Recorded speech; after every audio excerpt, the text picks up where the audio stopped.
We're getting ready to enter the age of Annihilus, but really, who is this guy? Is he really the sort of villain that can be the next big bad in Marvel Strike Force? Well, we're going to take a look at his history, the kind of threat that he posed in the comics, and how that will translate into the game of Marvel Strike Force.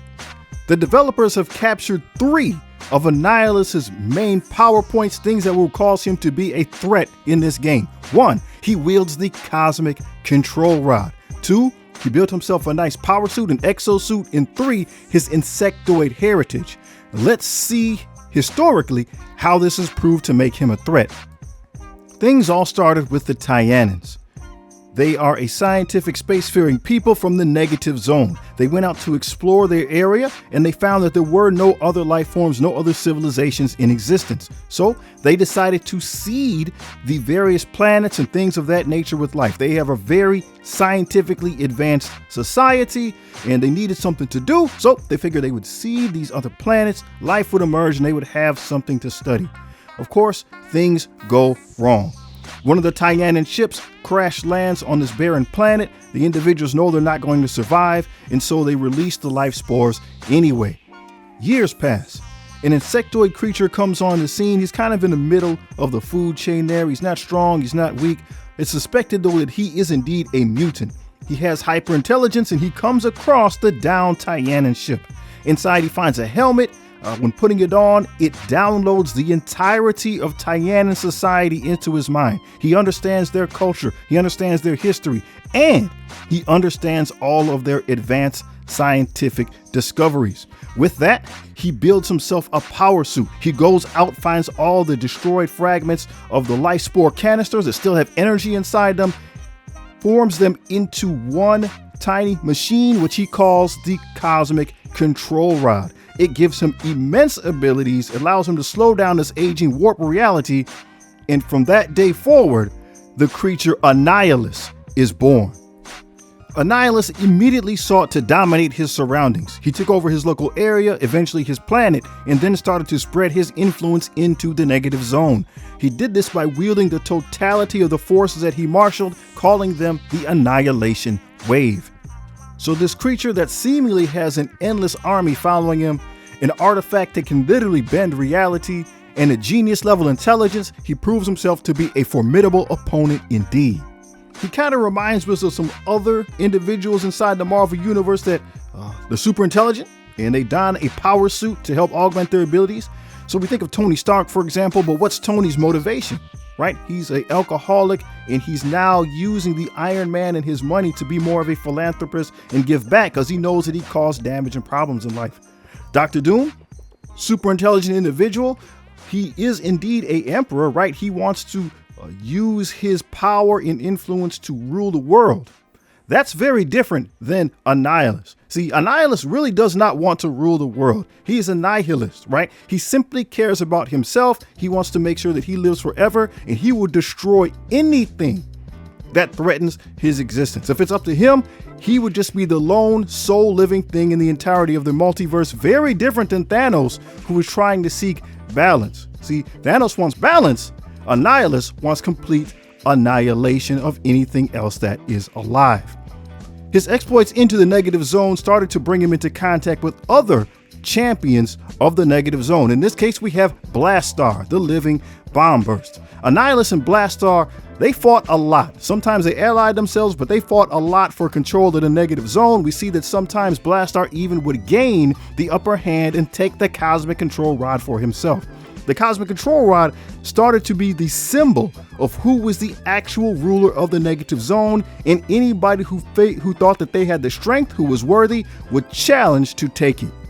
The Fantastic Four made their way into the negative zone and used the Cosmic Control Rod to help an ailing Sue Storm with her pregnancy. Obviously, that made them a direct enemy of Annihilus, and the two factions have fought on numerous occasions.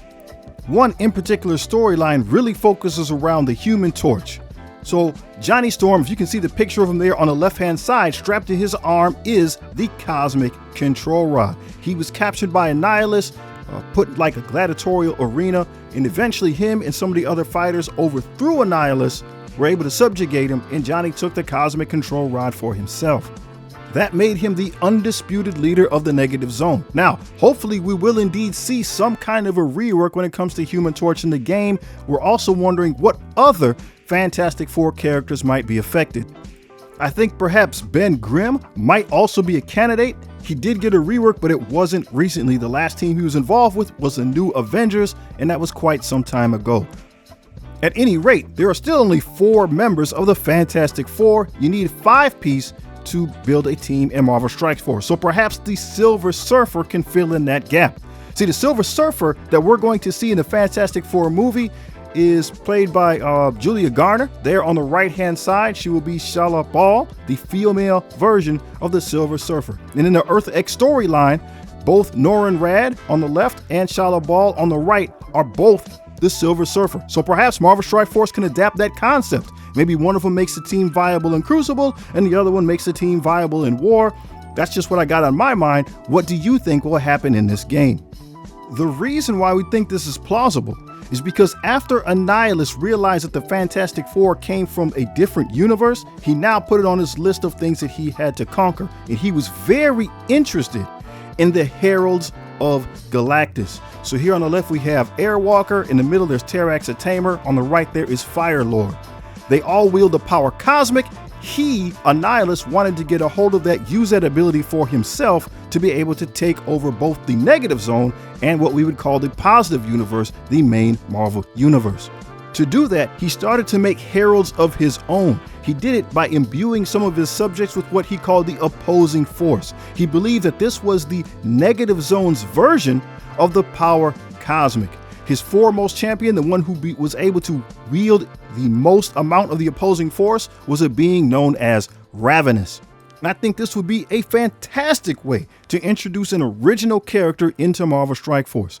Just in the same way that the Silver Surfer rejected Galactus as his herald, you could have an individual that in the Marvel Strike Force storyline was imbued with the opposing force. They rejected Annihilus and fought on the side of Strike. Annihilus' plan worked to perfection. He was able to defeat the Silver Surfer, and with a little assistance, they were even able to capture Galactus and use him as a giant power battery and a world-destroying weapon that they mounted on the head of their flagship. This is absolutely ridiculous, and it shows why Annihilus is indeed one of the most powerful villains within the Marvel Universe. And if that wasn't enough, Annihilus defeated Quasar in combat and took the quantum bands for himself. Things definitely at this point looked grim. The tide did indeed start to turn. Ronan found out that the Kree hierarchy was planning to surrender to Annihilus. And if you know anything about Ronan, he's not surrendering to anyone. In the ensuing battle, Ronan gets the KO on Ravenous. And assisted by Captain Marvel, they're able to free the Silver Surfer. The Silver Surfer, in turn, is able to free Galactus, and now we're at a stalemate. In the final showdown, the quantum bands leave Annihilus and choose Phyla Vell as the new Quasar. That means now Nova and Annihilus are going one-on-one, and if you know anything about insects, they got that nice hard outside, but they got soft, gooey insides, and quite literally, Nova reaches down and pulls out the soft, gooey inside, ending the Annihilation event. Interestingly enough, Marvel Strike Force has already confirmed that Quasar will be the first legendary character that we'll get to wield. Do you think there'll be any other reworks? Will Phyla Vell get touched? Perhaps you noticed that there was a Star-Lord Annihilation in the picture. How about him? Is there any chance that we could see some adjustments to his character? One thing to note, Annihilus has been defeated several times within the pages of Marvel Comics. And every time, he simply respawns. He starts over as a baby and grows into a new adult version, retaining all the memories that he had in the past. And even as we speak, in Marvel Comics, there is another version of the Annihilation event that's just waiting to happen. How will we see that event take place in Marvel Strike Force?